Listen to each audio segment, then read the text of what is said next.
relatively few feet of the jail, but that he does not really enter into the jail more than about once a month. Sheriff Wickersham confirmed the buck stops with him when it comes to the well-being of inmates, but says the deputy he put in charge of the jail has no medical experience. The sheriff did indicate that he has delegated the oversight of the medical care at the jail to Michelle Sanborn, and Michelle Sanborn, according to the sheriff, has no medical training.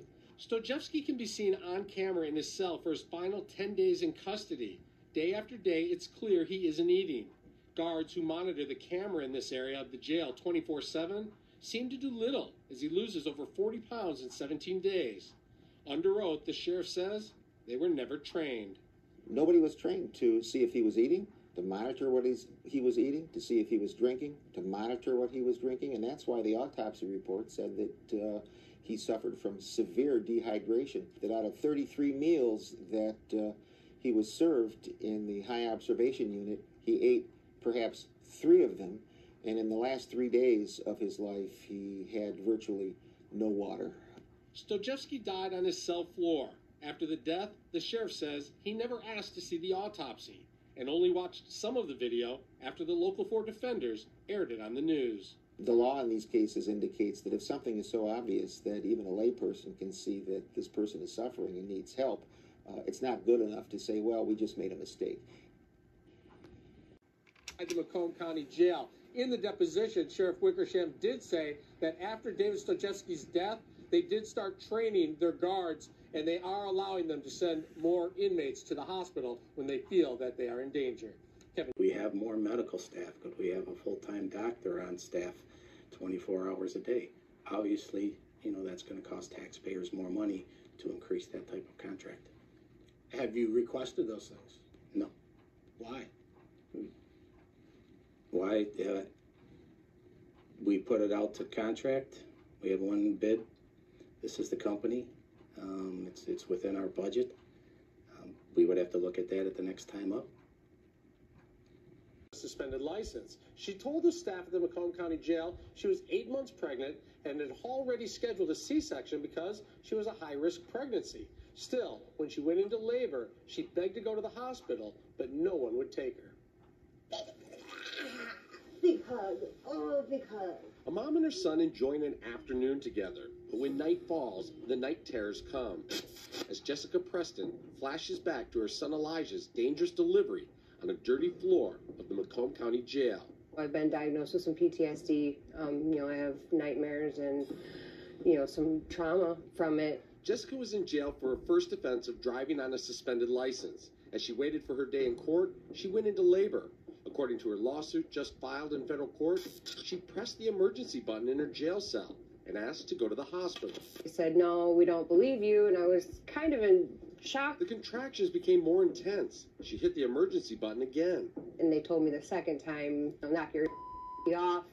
We can charge you, if you don't knock it off. Now she was bleeding badly. She didn't know if she was losing the baby. She hit the button again, and this time she was told to carry her belongings and go to the medical unit. There, they still did not call an ambulance. 45 minutes later, Elijah was born. His birth certificate listed Macomb County Jail as his place of birth. I don't understand why not one, not a deputy, not a nurse, not anybody who was in a position to do anything about it even cared. Jessica's attorney, Robert Ieri, says it never should have happened. There are no apologies. There seems to be very little concern as to the wreckage that is left behind by the type of deliberate indifference we see at the jail. Saying the lawsuit will force the jail and medical staff to explain why they chose not to believe her. How they could say that in the face of the facts that were right in front of them, I have no idea. They're going to have to explain that to a jury. They're very proud of that in Macomb County, how they sweep people up for child support and incarcerate them. And now that she has died behind bars, the kids are without a mother and without her potential financial support. She was a loving person, a caring person, and they had no right. They had no right to take her life. Rockine says judges need to rethink jail sentences for the indigent, insisting the fines and time locked up often create bigger problems than the original offense. This horrible, sad tale was over a woman who was ordered to pay and could not afford to pay $91 a month. $91 a month. Witnesses in the jail say that Jennifer Myers was sick for several days and that they asked jail guards and the medical staff to take her to the hospital, but the request was ignored. Before deputies stepped in, Sheriff Anthony Wickersham told us none of his staff violated jail policy. Mr. Hagerman died, and no one was disciplined. I'd have to look at the file. Again, I don't know exactly where everybody was coming from and what was going on. But yes, 2 minutes, seemed like a long time. Does it mean because somebody's in jail, their life is any less valuable than somebody else's? That's what I think sometimes, that it's like, oh, well. Dan Koropkin is the ACLU of Michigan's Deputy Legal Director. 19 deaths should set off alarm bells. They should set off alarm bells in Macomb County. They should set it off at the state level. And if none of that works, they should set it off at the federal level. Apart from the human cost, these deaths come at a cost to taxpayers. Just this year, Macomb County settled a wrongful death suit with the family of Bronislaw Kulpa, locked up in one of the jail's detox cells. When guards tried to move Kulpa to the jail's medical unit, he resisted, causing a team of deputies to restrain him, with one 300-pound deputy placing his knee in the center of the 63-year-old's back. Kulpa suffered a heart attack and later died. The county settled the wrongful death case for $1.6 million. When you hear 19, it sounds like it's a lot. But when we look at 6 of them are suicides, 1 was the homicide. And again, 1 death in this jail is too much. Don't those count too? Yeah, they all count. Yes, they all count. Sheriff Wickersham told us his deputies closely follow jail policies and procedures to keep inmates safe. But in neighboring Oakland County's jail, which houses hundreds more each day, officials saw less than half the number of deaths Macomb reported. We do our best. We do our best with what we have, and we have policies, we have procedures. I think he just needs to look at his track record. I mean, how can you just ignore all this that's happening? I mean, these are just human beings that are, they did something wrong and they're in jail. But they're getting beat up, they're getting injured, they're losing their lives. Okay, so the sheriff isn't talking. My reaction? A bit shocked. But to get why, you need to go back. I just don't understand why. How could something like this happen so young? There. Stop. This is Pedro Perez. And on December 20th, that was him asking questions about how his son, Nick DeFranco, died. DeFranco, seen here with his fiancée, Courtney, overdosed inside the Macomb County Jail. And when other parents of inmates heard about the story, parents with drug-addicted children on the inside, it's safe to say it was confusing. Not only because this is jail where there's not supposed to be drugs inside, but also because it's not even the first time this has happened. You're angry about how it could happen? How did this happen? This dad can't show his face. His son is in the same jail where DeFranco died. I'm told he saw it.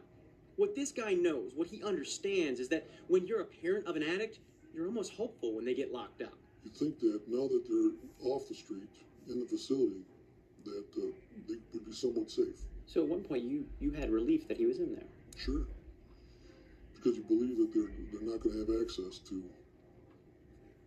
life-threatening drugs. But after DeFranco's death, that's a hard belief to hold. It's just the common theme of it. We think that they're safe and they're not.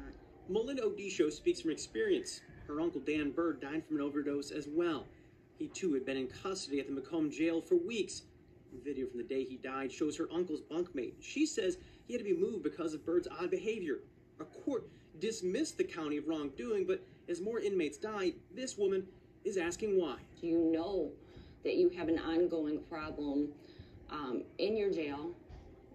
Do something about it. Which takes us back to the jail. After multiple attempts to get details by phone, text, and email about what, if anything, the sheriff would change, I found myself with a Hail Mary. I've reached out since January 2nd. Asking if he'd come to talk. But once again, The sheriff declined to speak openly about what's going on here. The sheriff's declining to conduct an interview at this time. For those with loved ones here, it's a tough reality.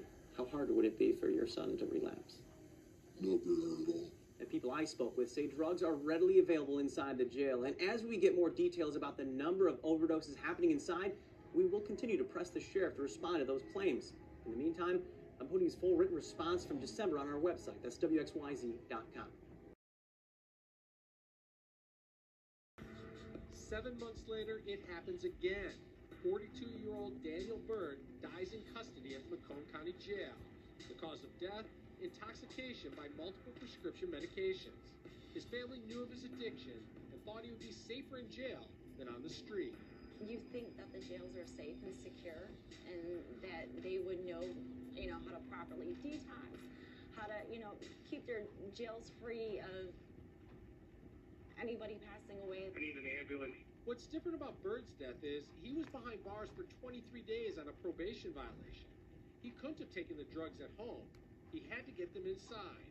The autopsy says he had methadone in his system.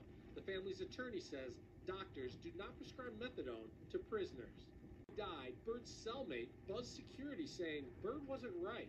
You tell him, you're cook, you're cook, longer he was on the floor, worse and worse. The inmate wanted to be moved away from Byrd for his own safety. Did you tell the officer that it was getting worse, or I told her, he just let you up, like no one good. It seemed like, The two were separated, and Daniel Byrd died alone in his cell from an overdose. The family has no official answer on how he could have overdosed while in jail. I wish that I got to say goodbye. Macomb County has a history of questionable deaths. 37. 2 times, 3 times, 4 times. When does it stop? When are they forced to account? I just want Macomb County Jail and any other jail that is similar. Give dignity. Do what's right. Change whatever is not working.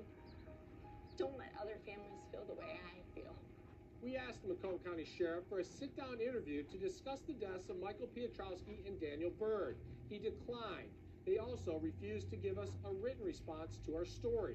The families say they are disappointed with the lack of explanations coming from the Sheriff's Department. Michael got him. Y'all did it. Know that. Y'all killing 20 people a decade in that jail. Why ain't the prosecutor there? How many people are going to die in the jail? How many? To be determined.